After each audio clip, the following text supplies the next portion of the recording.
Feljelentés dalszövegek miatt a Független Ifjúság Egyesület közösség elleni izgatás vágyával beperli a Hétköznapi Csalódások nevű punk zenekart.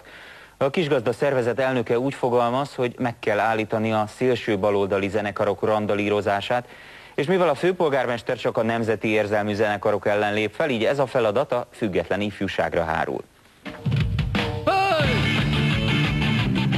A punk zenekar ebben a klipjében a berlini falról énekel, sőt egy kommunista szimbólumot szét is törnek egy másik baloldali jelképpel. Ennek ellenére a Kisgazda Egyesület elnöke szerint a rockbanda szélső baloldali.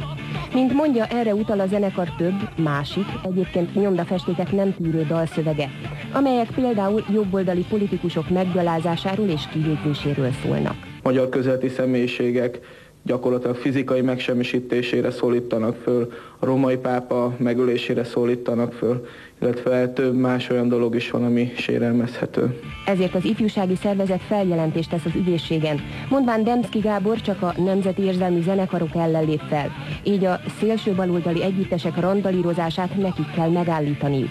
Budapest főpolgármestere nem tudott arról, hogy a pécsi rockbanda fővárosi intézményben lépett volna fel.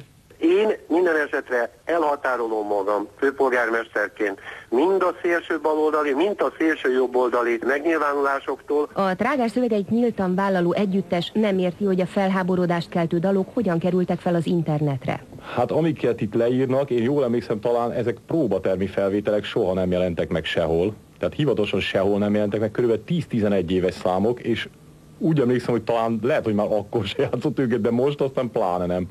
Baloldali beállítottságú vagyok, körülbelül annyira, mint Kati néni az zöldséges a szomszéd sarokról, aki mondjuk elítéli a rasszizmust.